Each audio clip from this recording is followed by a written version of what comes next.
Hello, everyone, and welcome to another edition of the Cerebral Smack Talk live on YouTube.com. It is good old MF Michael Fletcher alongside Anthony the Hitman Florio, the Swiss Angel, the DD Woodson. And I did send an invite to Michael Bullock, but I pretty much doubt he'll be on the show tonight. Normally, Tuesday nights is normally a tough evening for him. But what we do have is a very good, a decent SmackDown Live. We'll get into that in just a little bit. But what we did start the show off with was a segment, Miz TV, and this week his guests were none other than Jeff Hardy, and um, he brings out Jeff Hardy, and he also announced, and it was announced that Jeff Hardy will go one-on-one with Randy Orton at Backlash for the United States title. The title is on the line. So, and right after that, Randy Orton comes out. Um, Basically, a little back and forth breaks out. Then the next thing we had was Sheldon Benjamin. He comes out, and it actually leads to the first fight of the night. It was Randy Orton and Jeff Hardy versus The Miz and Sheldon Benjamin. And the winners of the bout was Randy Orton and Jeff Hardy. All right, look, not bad. Good match, decent fight. Definitely the Miz TV was good. I'm not gonna knock on that. It was all right for what it was worth. And the tag team and the match itself was actually pretty good. It wasn't not bad at all. And on top of that, I loved Randy Orton dropping an RKO on Jeff Hardy at the end, basically letting Hardy know, hey, one false move, one little mistake, and bang, I could easily be walking out with the United States title on Sunday. So definitely a good match. Not, I'll say good, solid, not bad. Nothing more to say. Anthony Florio, it's yours. Well, I'll tell you what, Matt. Yeah, you're absolutely right. Opening segment I thought was very solid. No question about it. A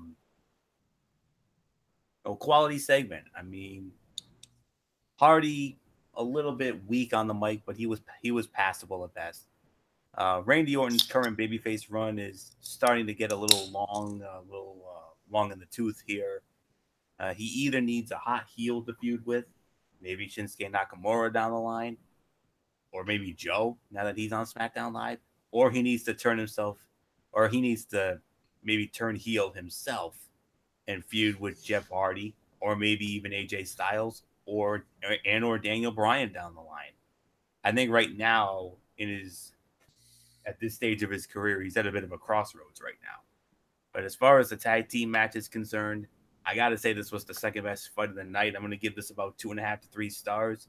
Your typical crowd pleasing babyface fight, as you would expect when they had to make both Randy Orton and Jeff Hardy look strong heading into the United States Heavyweight Championship match on Sunday night at Backlash. The RKO, I saw it coming. I mean, we all saw it coming. Yeah, they said it was out of nowhere, but I saw it coming from a mile away. And it'll be the first time in over 10 years that we're going to be seeing these two go at it. Royal Rumble in 2008 in Madison Square Garden. They battled for the WWE Championship. Randy Orton, the champion, Jeff Hardy, the challenger, and Randy Orton came away with the win in a 3.25 to 3.5 star match on that night. I don't know if it'll be as good as that one was, but we'll see. So we'll find out. I mean, because these guys are a lot older than they were 10 years ago. I mean, they were two young studs 10 years ago. Nowadays, they're both at veteran status now. So I don't know. We'll wait and see. Even though I'm looking forward to the matchup, though. So really, all I can say here. So the segment, I would say maybe second best segment of the night, and the fight second. Well, everything was second best tonight when it comes to all of this, because there was one match that was better and one segment that was better. We'll get into that a little bit later on. So with that being said, DD Woodson, come on in. Let's get your thoughts on What did we? Whoa, we lost D.D. Woodson.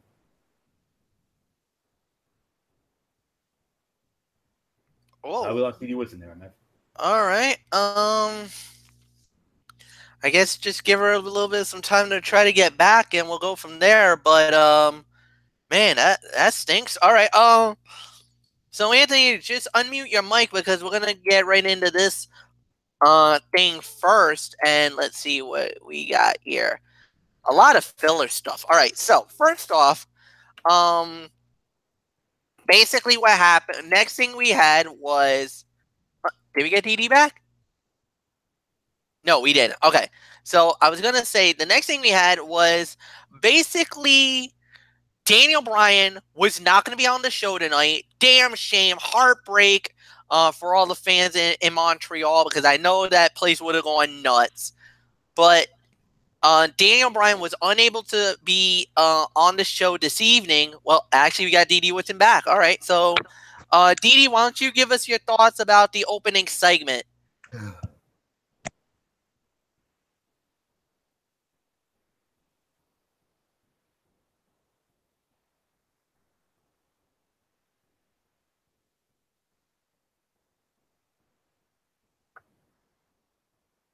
DD, we actually can't hear you, love.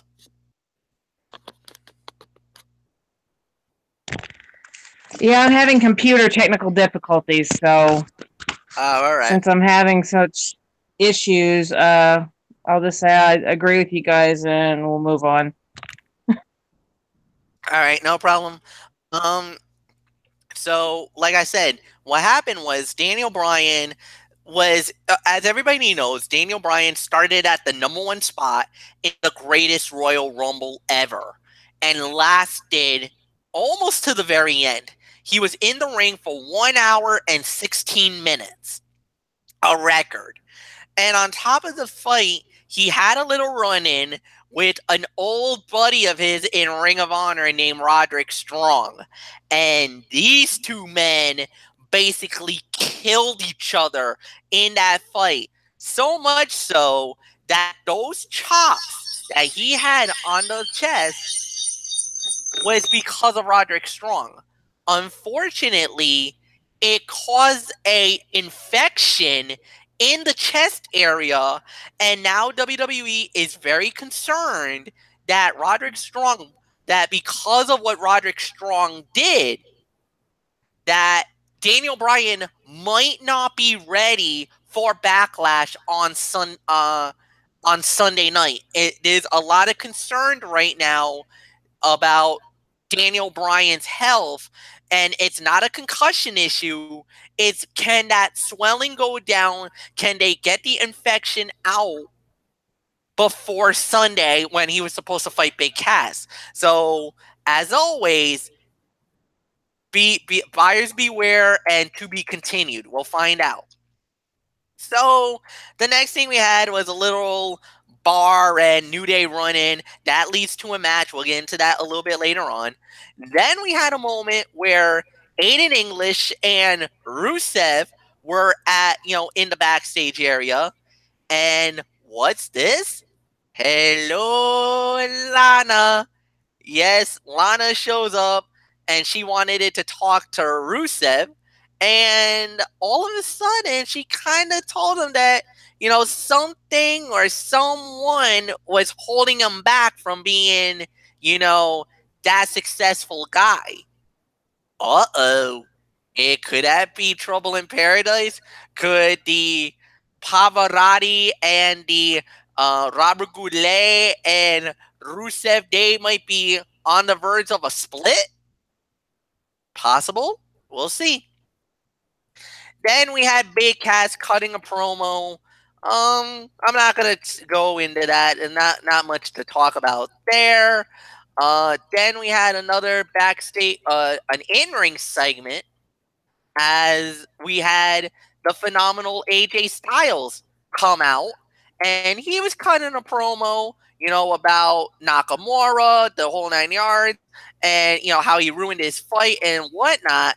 He got interrupted. Oh boy, did he get interrupted.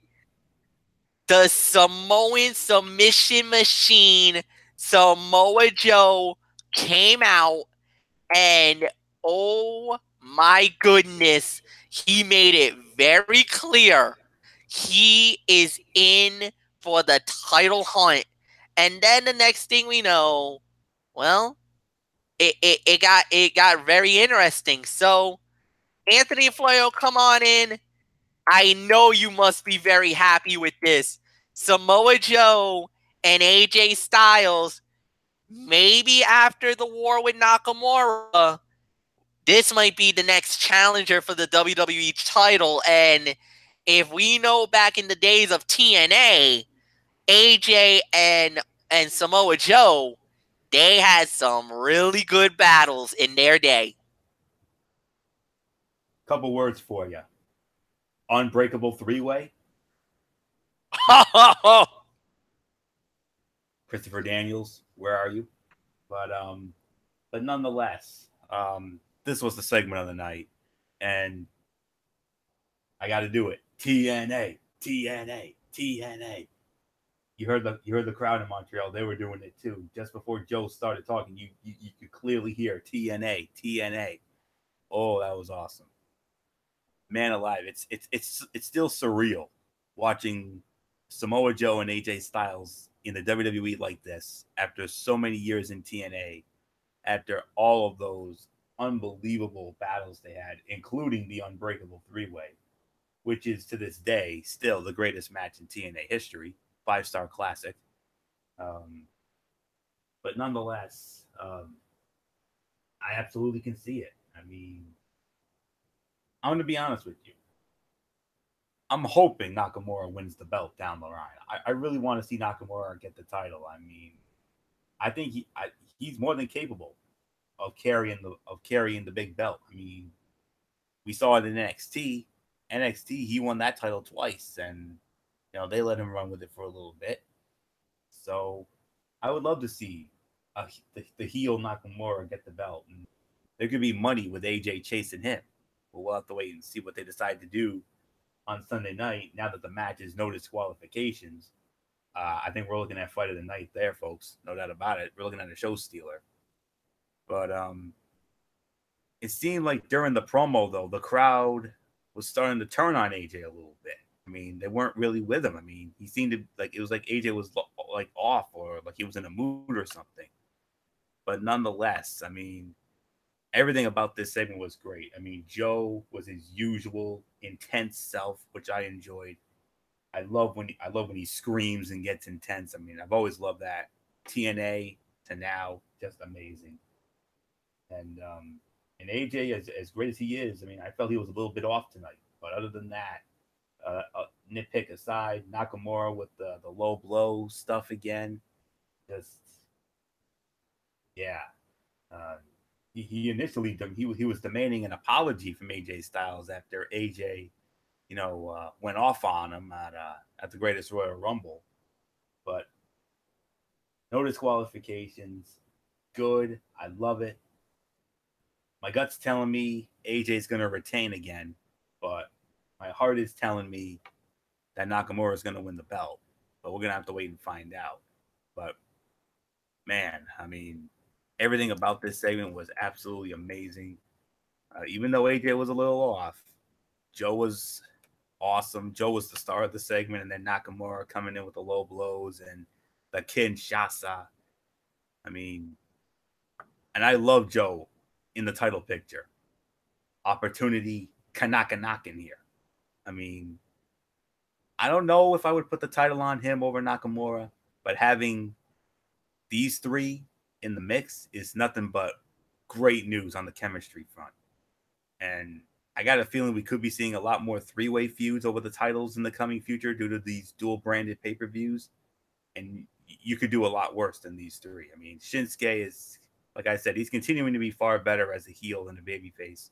Though we could use a little bit more viciousness and savageness for my taste. But really nothing left to say here. This was the segment of the night. Well done. And no DQ on Sunday night with AJ and Nakamura for the gold, for the championship of the world. Fight of the night, right there. D.D. Woodson, wouldn't you agree with that? Really, yeah, I'd agree with that. It was a very, very, very good segment tonight. I don't have anything bad to say about the segment at all. I mean, that was awesome. It is good to see Joe and AJ, face to face like that. Doesn't happen very often, uh, where you have two very strong competitors that will do, you know, that have that much chemistry will face off, even in a war of words like that.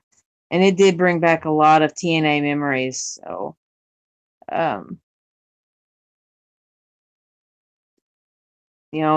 whether this keeps going as a possible one-on-one in the future or whether it turns into a three-way, we'll just have to wait and see. But definitely the segment of the night. So not much more I had to say. Fletch, take it. All right, and the second fight of the night, actually, believe it or not, after all this was going on, the second fight of the night was Xavier Woods from the New Day going one-on-one with the Bar's Sheamus. And when it was all said and done, the winner of the bout in unofficially 8 minutes and 23 seconds. But the winners were Xavier Woods representing the New Day. He gets a big victory, the dreaded roll up of doom. Oh no, I can already hear Anthony Floyo right now. But we're not gonna hear from Floyo just yet. Edie Woodson, you start off, my dear. So, what did you think of the match? Xavier Woods gets a big victory over Sheamus. Yeah, I'm gonna give this 2.5 stars. It was, with us only having 3 matches of the night, by default, for me, this was would be the worst fight of the night. Although it still was a good match. I mean, it, but and also in a sense, it was a little bit of a, I guess you could say it was a tad bit of the comedy routine also going on, with the pancake thing and everything too. So you kind of got a little bit of everything in this match. But definitely a 2.5 star match. And kind of a payback, I guess you could say, for New Day for the Bar, as they said on the show. The Bar taking the titles from them to end their long reign. So a little bit of payback here. So not much more I had to say about it. Take it. All right. Okay. I agree with that. I think this was a pretty good match. Like you said, 2.5 star fight. It was definitely a good matchup. A nice win for Xavier Woods. And I'm gonna say this. I really like the prospect of this because the New Day and the Bar, two really good tag teams, two that is really popular in WWE. So for me, I really like what this could happen. I'm gonna say it. SmackDown Live, when they did the Superstars shakeup, we got some really good tag teams that came down here, and now all of a sudden, now we could see a possible New Day Bar match. Sign me up. Shut up and take my money for all I care. And from what I'm hearing, this might actually happen. Um, but this is definitely a great matchup, a great setup, and this could be the start of something really nice in the tag team division. So we'll wait and see what happens. Florio, it's yours. 2.5 stars for the bout, definitely. And I agree. We've seen it before, though. You remember, we saw this on Monday Night Raw, tail end of 2016. I mean, the Roadblock, end of the line pay-per-view. It was when the Bar ended the New Day's record tag team title reign at 483 days. So there's definitely some history and some bad blood there. New Day, do you think they've forgotten about that? I don't think so. I wouldn't if it was me, but You know, it'll be a great feud, I agree. But here's the thing: now that we have these dual branded pay per views, it's going to end up costing some folks some pay per view spots. And I got to imagine secondary tag team feuds are going to end up in that mix.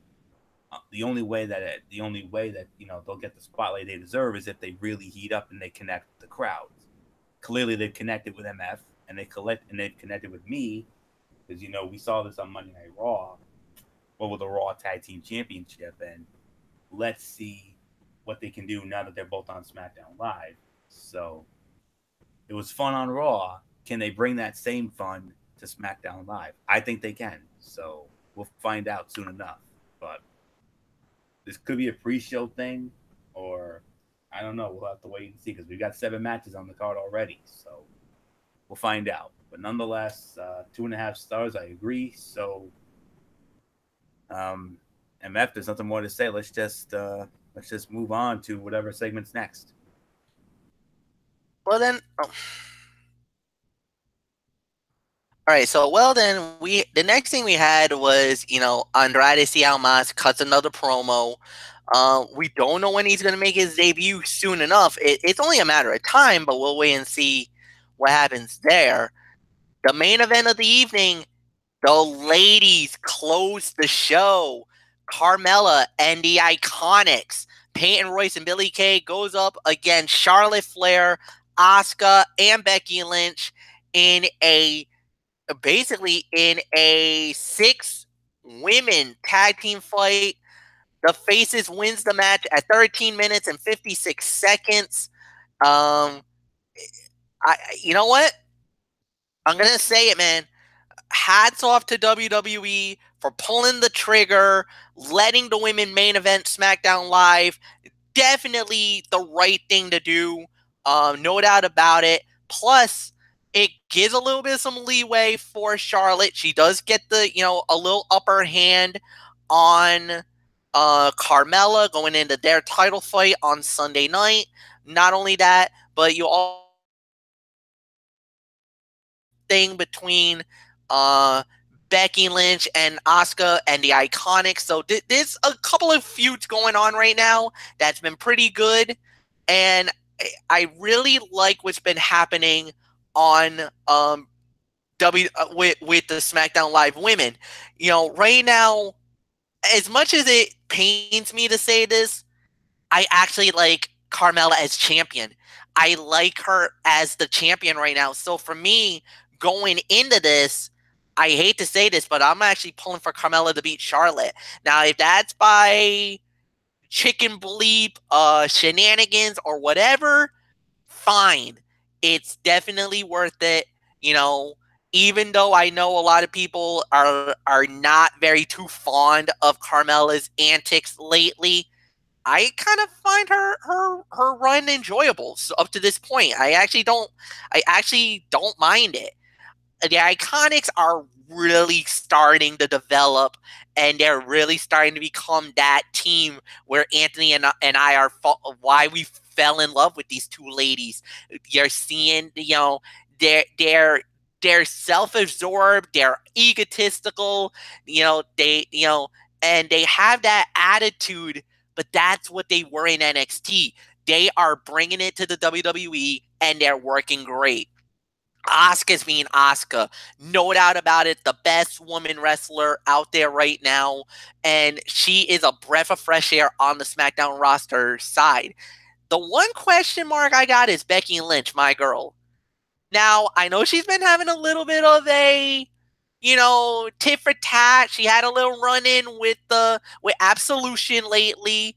And, there's been rumors about maybe Becky going heel. I don't know. Does she become the new ringleader of Absolution? We'll wait and see. Because remember, Paige is now general manager. So she cannot, she's got to toe the company line. But Becky, I wonder, would Becky be more amazing as a face or a heel? I only saw her as a face. I haven't seen her heel yet. Anthony Florio, take it for a spin. It would be an interesting plot twist, absolutely. I mean, I would love to I mean, Becky's worked as a heel before. I mean, she was in NXT. I mean, her and Sasha Banks once upon a time when Alexa Bliss came in as, the sweet and innocent babyface when she was that fairy princess. That's what got me into her character. But that's a story for another day. Um, the fight was the fight of the night, no doubt about it, and it was a 3.25-star match. I mean, it was a good main event with a really well done closing stretch that added to the match a lot. All 6 ladies worked hard. They highlighted Charlotte and Carmella ahead of Sunday's bout, and it worked as the main event. And here's one other thing: I thought it was very nice to have the ladies main event this show after they were unable to have any presence whatsoever in Saudi Arabia as part of the Greatest Royal Rumble, which I still think was I'm just going to park it there. A lot of malarkey, if you will, and they should have had their share. But I heard they actually got compensated for it, believe it or not. But even though not one of them was able to work, which was a damn shame because of those customs. But that's a story for another day. But I agree with you, MF. It's way too soon to take the belt off Carmella, and it's also not the time to put the belt back on Charlotte. I mean, if anybody should dethrone Carmella down the line, I think it should be Asuka myself. I mean, I'd like to see Asuka, become the face of that women's division, like she should have been on Monday Night Raw. But they obviously felt she was better fit on SmackDown Live. So I'm still hurting on that one, but it is what it is. And I agree, the Iconics are getting better. They're much more interesting as a heel tag team in the ring than they are as characters. I mean, they're Lay Cool 2.0. Let's not kid ourselves. I consider Billie Kay the Michelle McCool and Peyton Royce as the Layla, but it is what it is. But I mean, you touched on everything, MF. I mean, great match. It was wonderful to see these beautiful ladies, beautiful talented ladies as the main event. They, after getting snubbed and left out of the Greatest Royal Rumble in Saudi Arabia, they should have had their chance to shine. But I'm hopeful that that they'll change their tune and let them be a part of that down the road as part of that new agreement they have down there. So we'll talk about that another day. But for right now, this was the fight of the night. 3.25 stars, no doubt about it. Everybody worked hard. They shined. So, yeah, very well done. No doubt about it. Nice to see them get that main event spot. So, nothing more to say here. Dee Woodson, our resident women's expert here. I mean, they delivered. They were put in the main event, and they deserved it, and they delivered. No doubt about it. Yes, they delivered, and yes, it was definitely a 3.25 star match.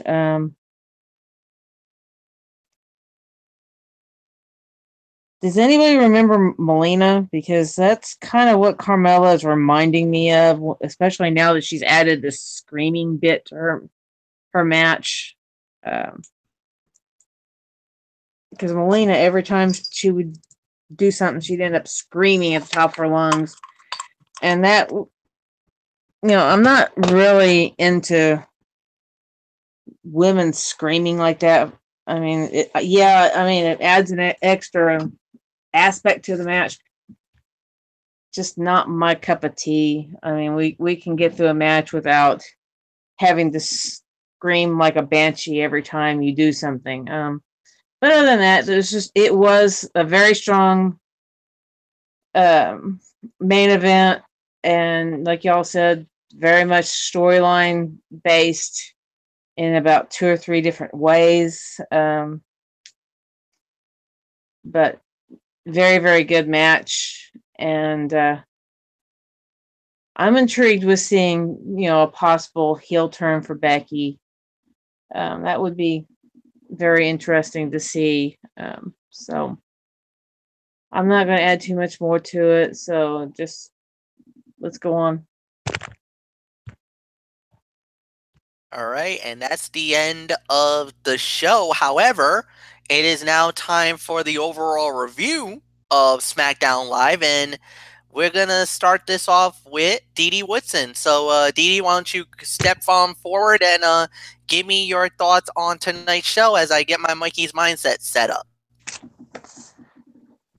It was a really good show. I mean, we didn't have any cutouts for a change.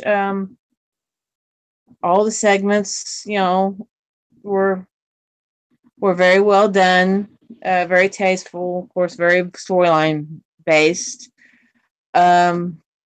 Introducing new storylines like with Samoa Joe and Styles. We're kind of teasing that. A reminder of things in the past. With New Day and the Bar. The big announcement at the beginning of the show, the no holds bar match for AJ and Nakamura. And I guess the ending of Absolution as it is now, and no telling what it's going to become with these two ladies, since Paige can't work with them anymore.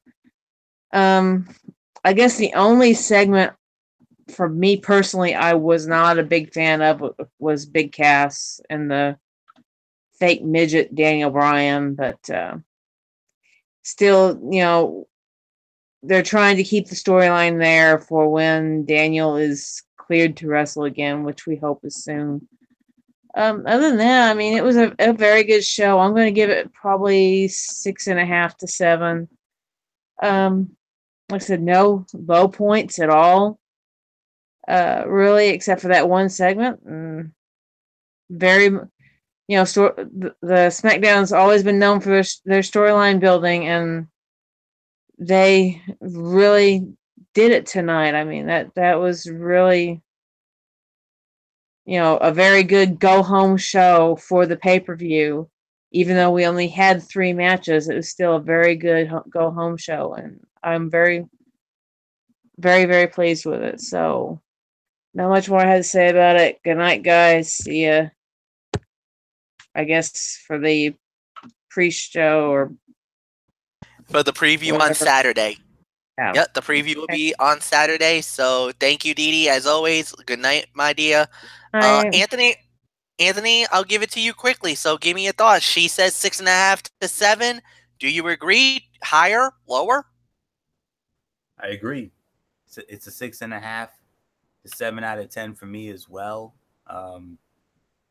Yes, the show was light on wrestling action, but the overall build to Backlash was solid to great, with the segment with Styles, Joe, and Nakamura easily being the best thing on the show.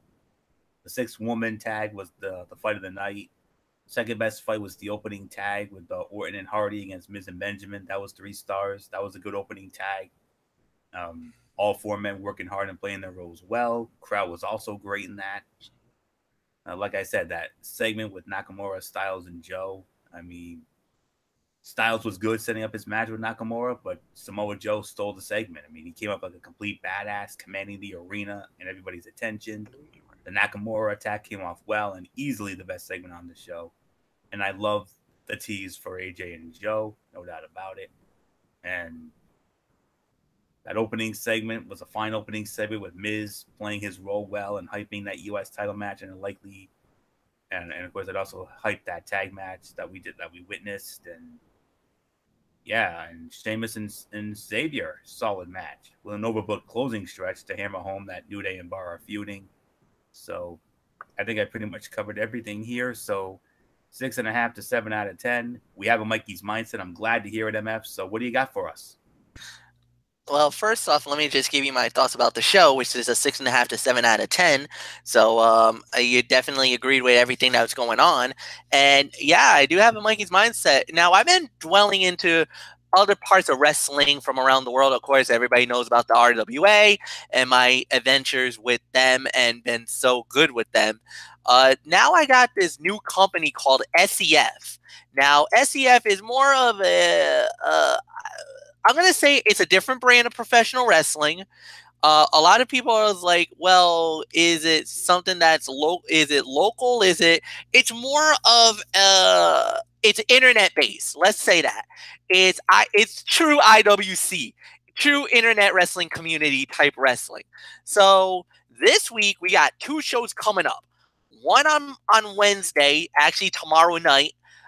It's called War, SEF War, and I got you the fight card for that event, and it's gonna go like this. On the first fight of the night, the opening contest, the Show Stealer is gonna go one-on-one with Viper. Then there's a tag team fight, a ladies tag team fight.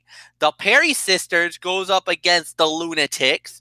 Another tag team match we're gonna have is Simon Lee Nash and Jason Stratus to go up against the Priceless Pain, accompanied by their manager Rick Reynolds. Then in a non-title match, our fourth fight of the night is going to be a Native Americano. He's going to go one-on-one with Chris Orton, and our main event of the evening from the war zone in Chicago, Illinois. It is going to be Tina going up against Jade West in a 30-minute Iron Woman submission match. So that is set for Wednesday night. On Friday night, there's actually another show called Anarchy. I've talked about Anarchy before. Anarchy is back and better than ever. And this time, high stakes on Anarchy. There's one fight and one fight only that's going down at the Anarchy Dome, and this is huge. For the first time ever, it is open to any wrestler from around the world. It's called the Anarchy Open, a battle royale to decide the first ever SEF Anarchy champion. Basically, the entire roster is allowed to be participating in this match, and it's pretty simple. It's a battle royale, guys, and anything can happen. So that's going down Friday night as well. So when the results come out next week, I'll have it right here on this show for you all. And that's it, guys. Unfortunately, I don't got no other Mikey's Mindset, nothing from RWA at the moment. There is an event coming up within the next few weeks. Hopefully we'll get some matches very soon. But that's it. We're done for the night. So Friday night, as we said, most likely will be strictly sports. The NFL draft recap. Myself, Anthony Floyo, hopefully Michael Bullock. We will give you our thoughts on everything that went down on the NFL draft, from all 32 teams, what we liked, what we hated. We'll go from there. Saturday, possibly a very special edition of the Wrestling Forum, as we probably will be previewing Backlash. Anthony will most likely be the host of that. We don't know time or what's going to happen there. And then Sunday night is the recap. On Brace Fan 95, we'll have the recap of the show, and that is it. So that's it, guys. So for all of us here, for Anthony Floyo, for D.D. Woodson, I'm Michael Fletcher. You know the routine, everybody. Hugs and pounds. We out. Have a good night, everybody, and so long for now. Bye-bye.